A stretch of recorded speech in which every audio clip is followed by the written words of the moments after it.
My Little Pony, Bebê Flurry Heart, o livro de recortes da Heartfelt. Página 6, véspera do aquecimento da lareira. Ou, mantenha os seus cascos quentes. Todo dia em Equestria é especial, Flurry Heart. Alguns dias são especiais por um motivo específico. Isso se chama feriado. Tem todo tipo de feriado. Um dos meus prediletos é a véspera do aquecimento da lareira.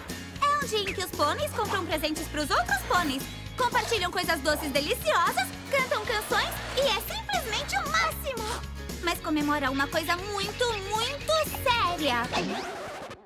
Sabe, muito tempo atrás, unicórnios, pégasos e pôneis terrestres não se davam. Ah, dá pra acreditar? Eles brigavam por qualquer motivo. E aí o tempo ficou muito, muito ruim.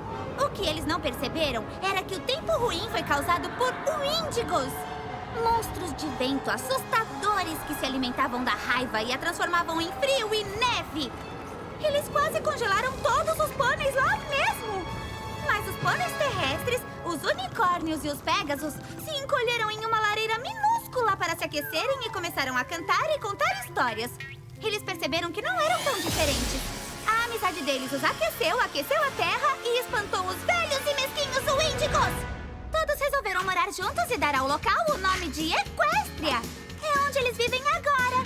E é por isso que todos cantam, compartilham comida e dão presentes. Estão comemorando a mágica da amizade que mantém a todos quentes e amados e em segurança.